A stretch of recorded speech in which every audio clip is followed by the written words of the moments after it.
Hola chicos, ¿cómo están? Espero que se encuentren muy bien. Nuevamente aquí estoy con la clase. Espero que les vaya muy bien en su examen de mañana y que realmente estudien mucho. En este videíto les voy a platicar un poquito sobre pues, la introducción de la unidad 3. La introducción, el contenido y el final, rápidamente, de la unidad 3, que tiene que ver pues con todo, con esta ruptura que se da en el mundo de la arquitectura y en el mundo contemporáneo y en el mundo occidental y en todo, llamado posmodernidad. Sí, este cambio de paradigma de la vida que se dio pues prácticamente en los años 60 y pues que tiene su impacto en todo, como les decía, y pues específicamente en nuestro interés que es pues la arquitectura y su reflejo en lo que se hace pues ahora. Bueno, como les decía, pues vamos a platicar de cómo es que empieza todo esto de la posmodernidad. Como un pequeño repaso, les recuerdo que la modernidad fue este periodo largo, largo, largo, que tal vez no lo platicamos, pero viene desde el Renacimiento. O sea, la idea de modernidad no es algo del siglo pasado, sino que ya tiene mucho tiempo. Y que en el siglo XX encontró como que el nicho perfecto como para mostrarse, ¿no? Claramente en todos los ámbitos de la vida. Entonces, les recuerdo que la modernidad está permeada pues, por varios puntos, ¿no?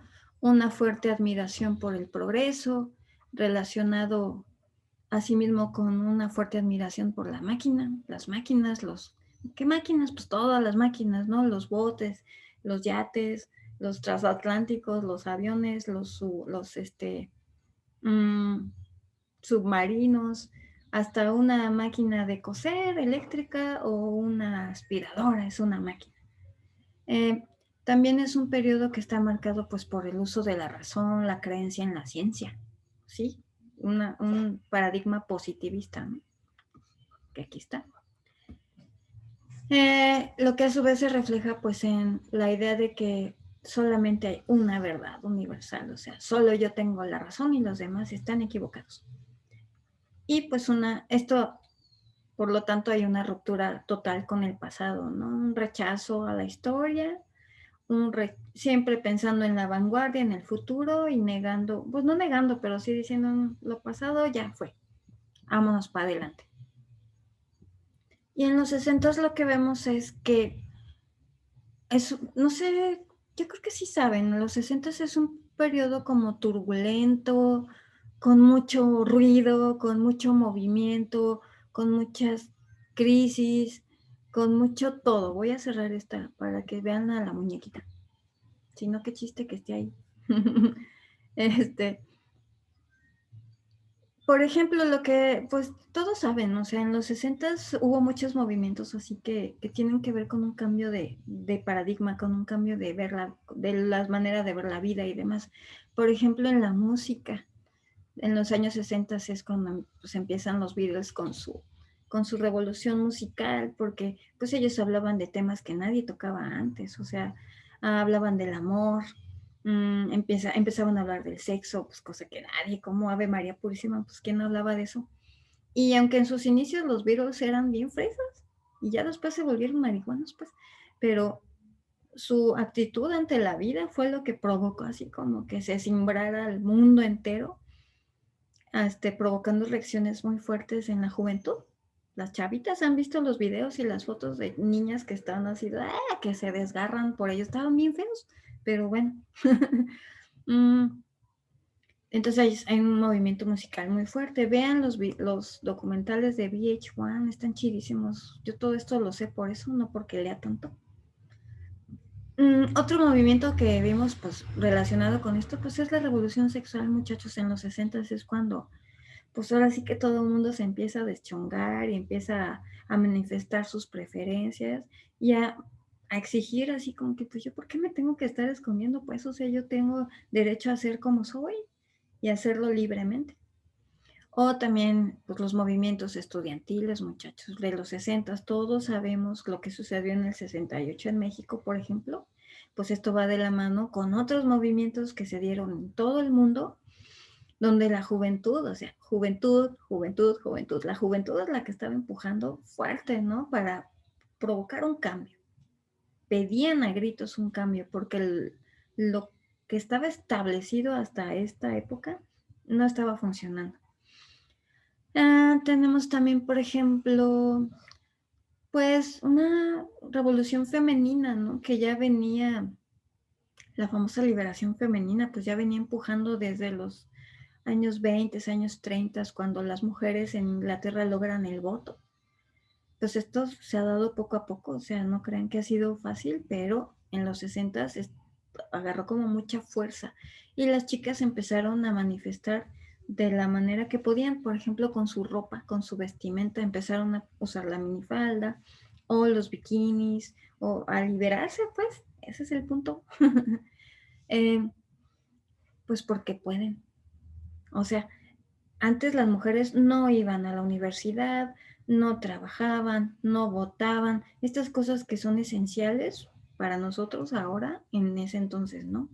Entonces, gracias a la Segunda Guerra Mundial, pues las mujeres se dan cuenta que sí pueden hacer las cosas, que sí pueden trabajar, que pueden fabricar bombas. Y entonces dicen, ¿por qué me voy a quedar en mi casa? ¿A que me maltraten? Pues no. Y se empiezan a liberar y a exigir derechos, pues ¿por qué no? Somos capaces todos, ¿no? Ya, tranquilos muchachos, tranquilos. En los 60 pues también vemos estos movimientos antirraciales que también se dieron de como muy fuerte, pues liderados por este personaje que se llamaba, bueno, la película se llama Malcolm X, él se llamaba Martin Luther King, ¿sí? Donde exigían pues igualdad de circunstancias, básicamente. Todos estos movimientos tienen que ver con eso, ¿no? Con buscar la igualdad, o sea, todos tenemos derecho a vivir bien, ¿por qué nada más unos u otros? Y, por ejemplo, los hippies es también un movimiento que le llaman de contracultura, pues porque su estilo de vida es completamente distinto a la manera tradicional de cómo se vivía en este entonces. O sea, los hippies no se casaban por la iglesia ni por el civil, solo se juntaban y vivían en comuna y todos andaban con todos y los niños eran hijos de todos y andaban en la combi hippie por todo el país sin trabajar, sin bañarse. Es un modo de vida, no está mal, cada quien su rollo. Y pues todo esto de la mano pues, de avances tecnológicos súper fuertes como la era espacial, también en los años 60. Vean en Netflix el documental del Challenger, sí, del Challenger o del Columbia, no, del Challenger, de esta transbordador espacial que voló muchísimas veces al espacio. Bueno, ahí explican todo el proceso de la era espacial en el mundo. Y esto se dio en los 60 y pues de la mano de una estética muy específica, muy sesentera, valga la redundancia, vean Batman, pero este Batman, no el Batman guapo de ahora, Ben Affleck, este Batman, esta estética sesentera es muy específica, entonces lo que vemos es una serie de revoluciones culturales que el chiste era manifestar mi pensamiento libremente. Los hippies pedían la paz, los Beatles hablaban sobre el amor, sobre las drogas, sobre el sexo. Los estudiantes exigían al Estado recursos para la educación, o sea, eso es elemental. Los negros, los afroamericanos exigían igualdad de condiciones, etcétera. O sea, es una revolución durísima en todas partes. Y, por ejemplo, esto que estamos platicando, o sea, los movimientos estudiantiles como el de México del 68, pues empiezan en París, los parisinos o parisienses, siempre han sido bien revoltosos los muchachos, deberían aprenderles algo. En el 68, pero más o menos, bueno, en mayo, pues ellos se levantan y empiezan a manifestarse contra el gobierno igual que acá. Lo mismo sucedió, por ejemplo, en Praga, pero lo que los chavos pedían era que los soldados, el ejército saliera de las calles. O sea, el ejército no tiene por qué andar en la calle. En tiempos de paz no. Y ella era lo que ellos exigían. Y pues hasta llegar al 2 de octubre acá en México, pues que fue una desgracia, ya todos lo saben. Pero pues era lo mismo. jóvenes manifestándose ante el gobierno, en contra del gobierno, pidiendo recursos para su educación. O sea, insisto, es como elemental, pero lo tenían que exigir. Y bueno, ya sabemos lo que pasó. Entonces, lo que vemos es a fines de los 60, pues es un periodo de ruptura, de cambio. El sistema que estaba establecido antes se desestabiliza y el mundo occidental entra como en una crisis porque, guay, o sea, ya no saben cómo hacer las cosas. Y además los mandatarios que estuvieron en la guerra, pues ya están viejos. Todo el mundo envejece, muchachos, y nos morimos, pues ¿qué hacemos? Y la arquitectura, pues no se escapa de esto. En los 50s y 70s, ya hemos platicado, pues surgen arquitecturas que empiezan a cuestionar al movimiento moderno. Acuérdense de lo que pasó con el Team Ten. Acuérdense de Kahn y de Barragán, que estaban así como que ya, pues, a lo mejor no cuestionando duramente, pero sí diciendo, ay, vaya ya, o sea, esto se acabó. Esto fue entre los 50s y 70s, que es lo que revisamos en la unidad pasada, como lo que hablábamos de los Smithson, que aportan nuevos conceptos del lugar y de recorridos urbanos y le dan mucha importancia a estos espacios vacíos, básicamente, ¿no? ¿Cuándo se había visto esto? O los holandeses con Aldo Van Eyck, que vieron el video ¿sí vieron el video del orfanato de Ámsterdam? Empiezan a manejar otros conceptos como el espacio neutro, le dan mucha mayor importancia al usuario o al habitante, igual que Kahn y Barragán. O por ejemplo los mismos holandeses, pues que le dan mucha importancia a la existencia del usuario, o sea, a la experiencia espacial de las personas en la arquitectura, como en este pabellón de Aldo Van Eyck del 66. O los italianos, que en realidad nunca comulgaron del todo con las ideas de racionalistas o del movimiento moderno, y pues al contrario, siempre pues sus ideas permeadas de la historia y de la cultura y de todas las preexistencias ambientales y construidas que hay en las ciudades italianas. O sea, es cómo te escapas de la historia si enfrente. ¿Quién lo había dicho? No, lo dije en otra clase. ¿Cómo te escapas de la historia? ¿Cómo niegas la historia si vives en Roma y enfrente está el Coliseo y a un lado el Arco de Tito y del otro lado el acueducto y atrás la fuente de Trevi? No puedes negar la historia, es imposible. En un lugar así es imposible. O los escandinavos, que también platicamos de ellos, pues con incluso Alvar Aalto, ¿no? Donde ellos reconocen pues que el contexto natural es determinante para la arquitectura. O sea, no te puedes escapar de eso si vives en un lugar donde hace un chorro de frío, donde la vegetación es tan abundante y donde esas condiciones pues te marcan la cultura y la vida, ¿no? Como en este pabellón es muy bonito de Sverfen, o sea, pues Le Corbusier hubiera llegado y tras, ¿no? Pues echar los árboles y vámonos, y no, o sea, no es el caso. Sverfen lo que hizo fue integrar todo el edificio alrededor de los árboles, porque eran casi dioses, ¿no? Así lo consideran ellos.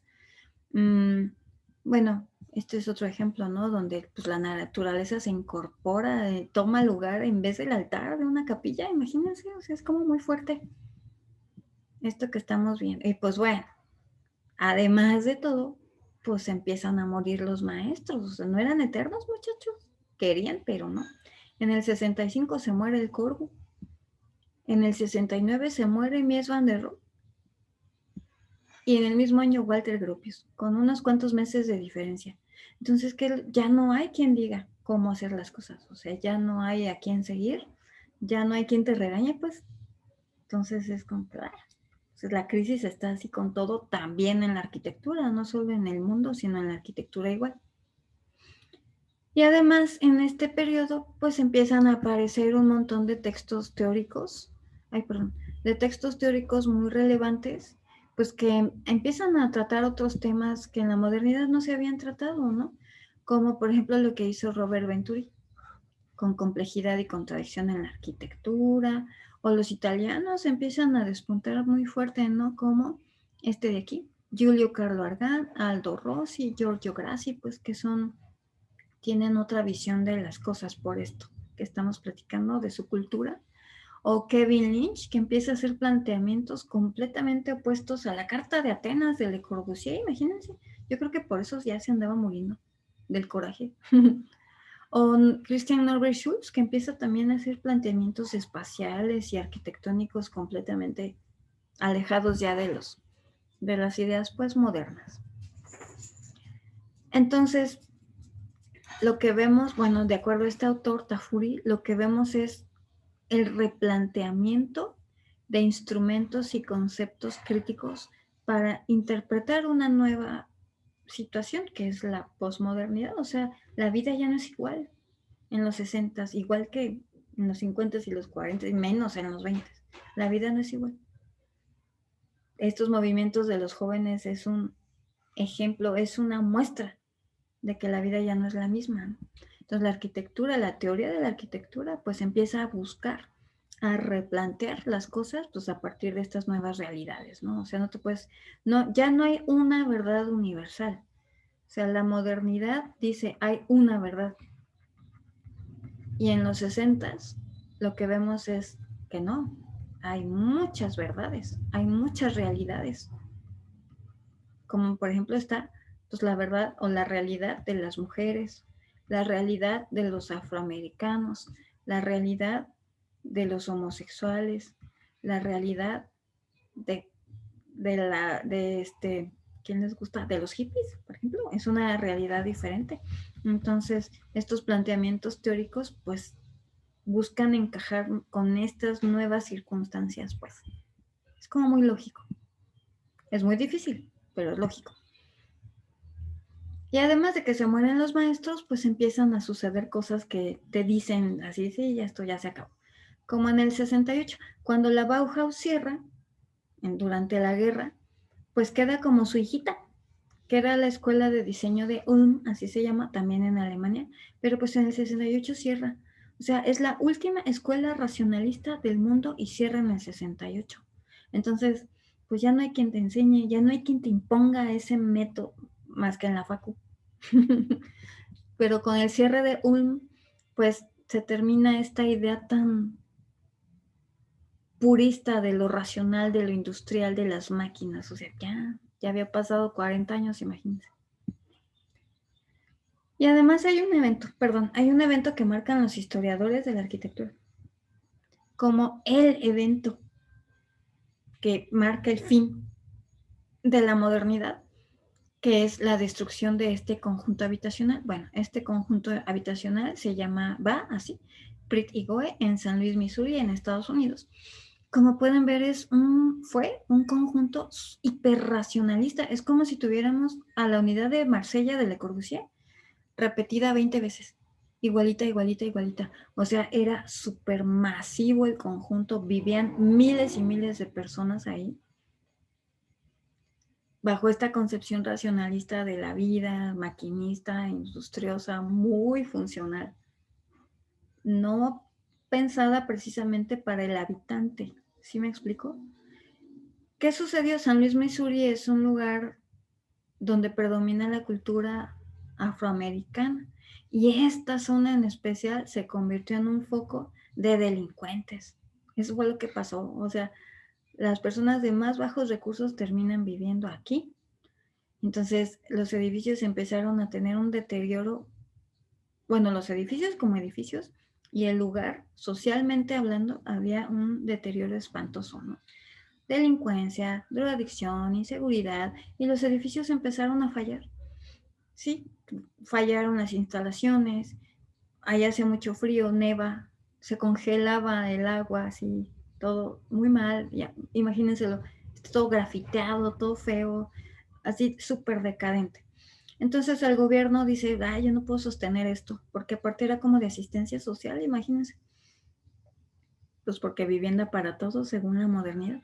Entonces el gobierno dice, no puedo sostener esto más, socialmente, políticamente me está costando mucho y pues hay que tumbar. Y se decide tumbar. Sacan a la gente de ahí a fuerzas ni hablar y ¡pum! En el 72 tumban estos edificios racionalistas hechos con base en estas ideas tan estrictas, tan rígidas de de la arquitectura moderna. Hasta como bien simbólica la foto donde el día en que murió la arquitectura moderna, pues porque no sirvió.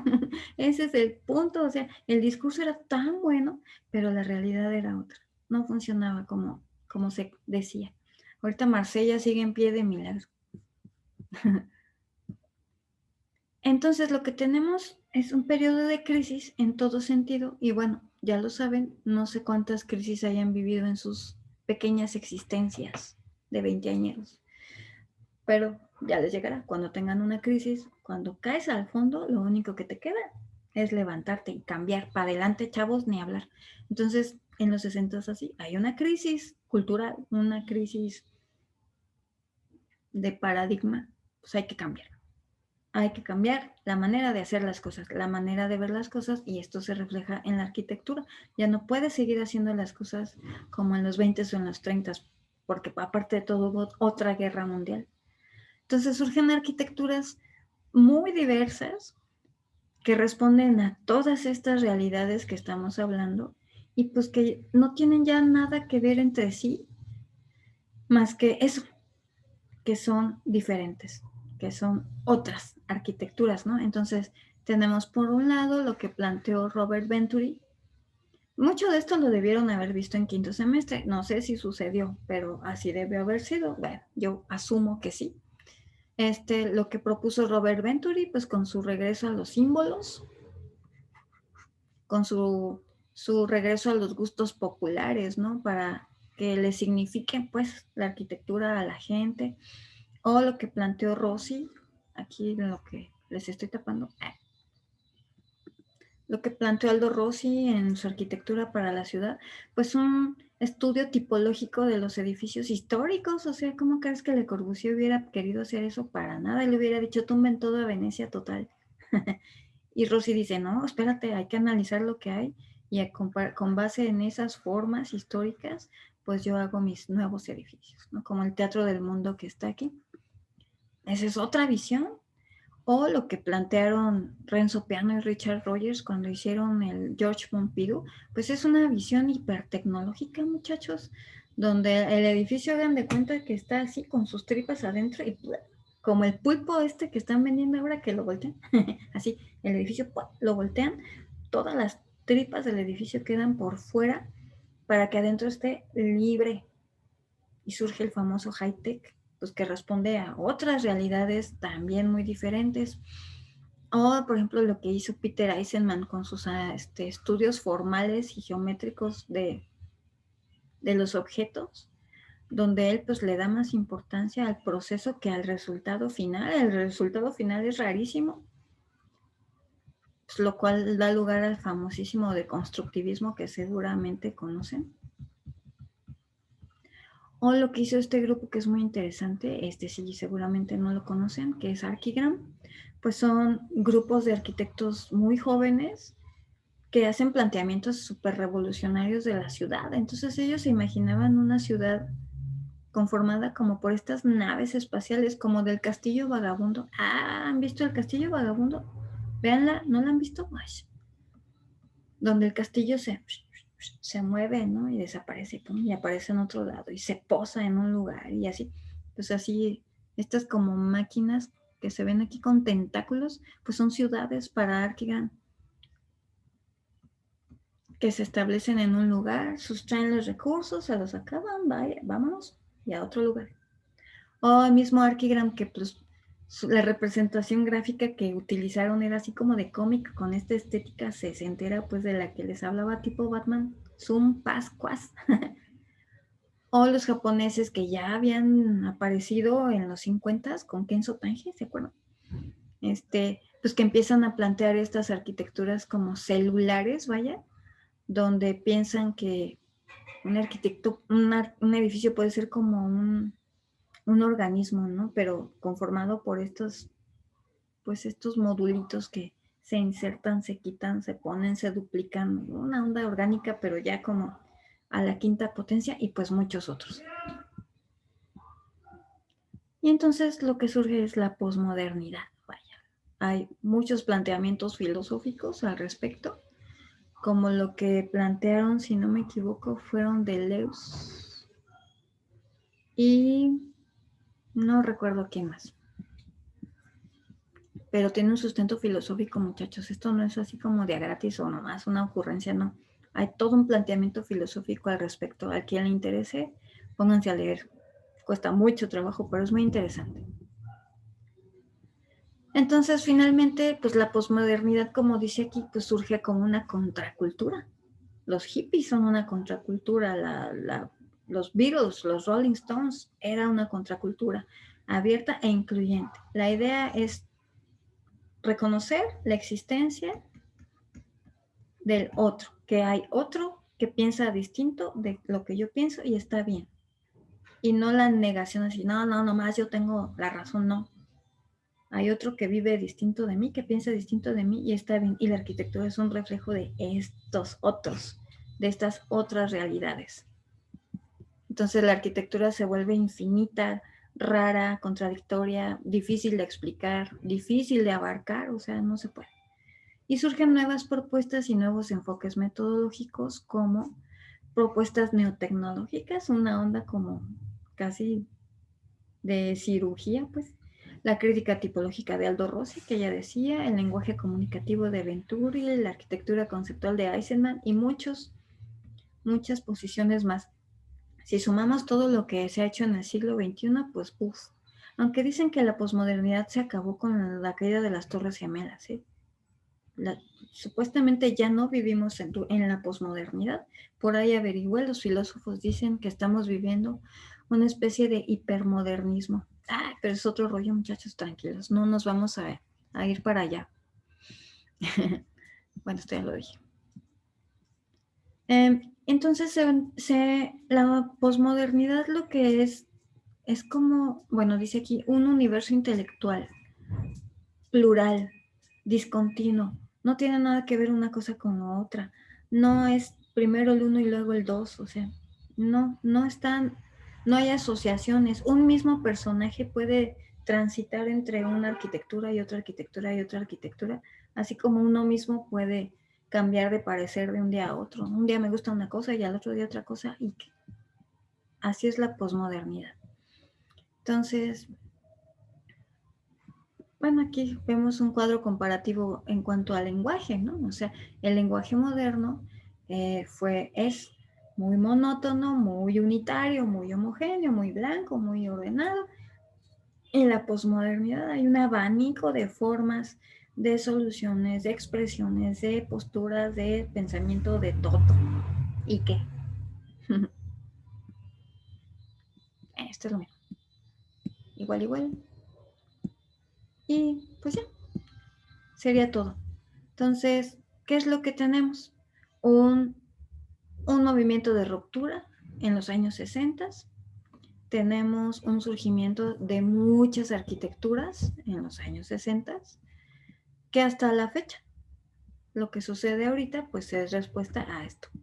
O no respuesta, es consecuencia de todo esto que sucedió, pues, en la década de los 60. Es muy interesante. Sí les recomiendo que vean los videos de VH1 porque ahí aprende uno mucho. Por ahí están en YouTube.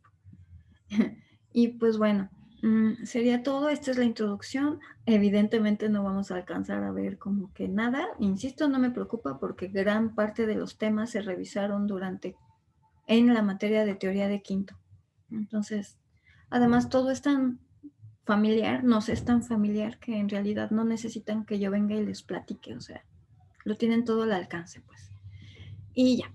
Gracias por atender la clase. Espero que les vaya muy bien en su examen, insisto. Y perdón por la demora para subir el video, pero, en fin, que estén bien. Chao.